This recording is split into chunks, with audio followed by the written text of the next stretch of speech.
I mean, I started trying drugs when I was like 13, 14. It didn't really become, I guess, an addiction until after high school. And so after high school, I started doing music and getting a little bit more popular and meeting more friends. And eventually I signed my first record deal.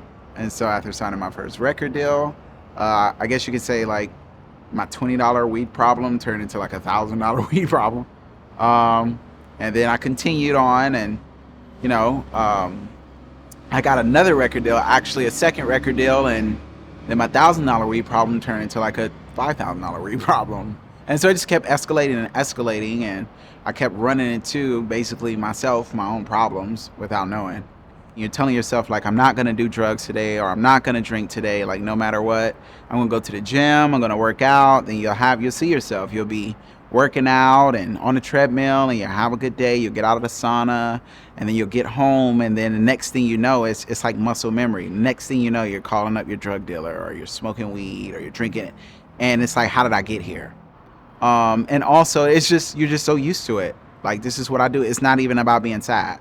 You can be happy. I would have good news from like, maybe I got a lot of money from doing a show and I'm still doing drugs and drinking, or maybe a friend passed away and I'm still doing drugs or drinking. Maybe it's Saturday and I have nothing to do and I'm still doing drugs and drinking.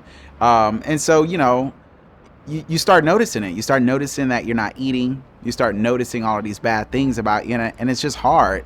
I had been up for about like 3 or 4 days, and I would have those stints where I would just go through times of not being able to sleep. And ironically, I was trying to stop on my own. My dad actually reached out to me after I told him that I wanted to get a handle on this. I had just had a daughter, and the first person that he mentioned was Fabian and Narconon. And he told me he was there to help me with my problems. And so I ended up leaving with him, and rest is history. And so what Narconon did was bring me up into present time and be able to be comfortable with myself, be able to be okay with, just having an okay day. I feel like a lot of people think that the road to sobriety, once they get there, is going to be them hopping through gardens and, being able to have just amazing days every day. And that's just, not a reality. But for the most part, as long as I'm in control of my environment, as long as I'm able to stay present, which I had never known that I wasn't able to do. I always thought like, oh, the reason why I'm angry is because I was drinking, or the reason why I don't like to look people in their eyes because I'm high. But what Narconon showed me is once you strip away the drugs, and I had nobody to run to get those drugs. I still would have a little short temper, or I still didn't like to look people in their eyes. And so for them to be able to help me with just the little things, it makes such a big difference. Narconon it's amazing.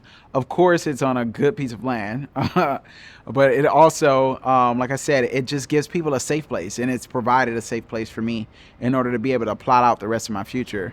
And so I think that was the best decision that I've ever made, and it set me up for the rest of my life.